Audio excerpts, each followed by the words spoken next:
Hi, I'm CJ McDonald, principal here at Echo Hill. Happy Friday. Today I thought I'd let some numbers guide this video. The first up here is the results of our FAST score. Now the FAST score is fluency, or how quickly students read. It's not the only measure that we use to determine how well kids are doing, but it's a sort of an easier way to indicate a lot of sort of healthy skills for kids to have. What I wanted to show you is the ground that we've made. Our kids and teachers have done fantastic, and even though there's a lot of data that we can really dig into, whether it's the individual kids or classes or grades, I wanted to give you the aggregate picture. Last fall of 2019, we began the year as a building with 85% of our students at benchmark, exactly where they should be, whether they're in first grade or fifth grade, third grade, etc. Now we've lost fifth grade and the fourth graders last year, and we have new kindergartners. So it's not a perfect measure, but you can tell that this fall, after losing fourth quarter, we were down 5 percentage points. 80% of students were at benchmark in the fall.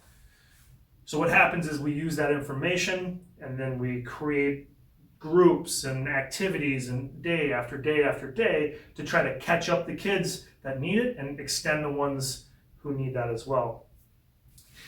Even in our second quarter with virtual and quarantines and hybrid and everything else, what's happened is pretty impressive. We went from 80% of our students at benchmark or above to 87. We went a year ago, we had 86% of our students at benchmark or above, so we're actually ahead. Now again, I know that there's kids out there, and maybe you're a student, if you're listening to this, is still struggling and not quite where they were, and there's certainly a lot more than just the FAST test to students' education. But this is a great sign, and we're looking for reasons to celebrate. So great job to the teachers, and great job to the kids, and the parents who have helped close that gap. 125, that's January 25th at 5 o'clock is the school board meeting. I know that they're always talking about COVID stuff and sort of updates with numbers, and I get a lot of questions about those things. If you listen to the YouTube, if you get logged onto YouTube and listen to the school board meeting, you'll start hearing the same things I am when I'm listening as well. This is the Senate Study Bill 1064 and the Senate Study Bill 1065. These are bills proposed in the Iowa State Legislature. I just thought that I'd let you know that they were proposed Wednesday and they have to do with education. The first one, 1064, that is, if you heard the governor in her State of the State speech, 1064 is demanding that schools give parents the option to come every single day, regardless of if the school is hybrid or virtual, etc. Now that'll be popular with some people and unpopular with others. Regardless of what your opinion is, my suggestion is to reach out to your state legislator and give your opinion your support. Senate Study Bill 1065, I think you'll find more opposition to this in the public schools. Ultimately, what this is, the two sides of we'll argue or frame it in this way.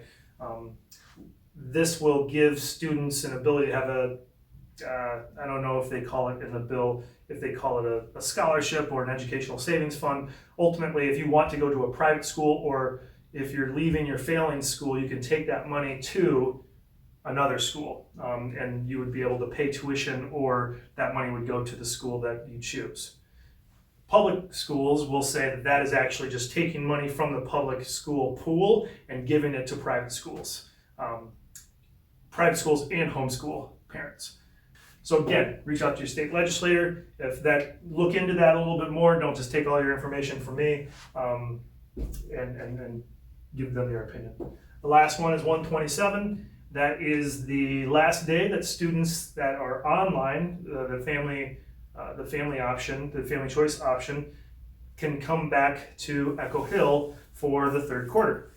If you're one of our online families and you have already signed up, that's great. And we're looking forward to having you back. We'll get you all set up. I'll be reaching out to you after that closes. And if you're still on the edge, hey, come on back. We'll be happy to see you if you decide to do that. So anyways, that's it. That's our Friday by the numbers. I hope you have a wonderful weekend. Take care.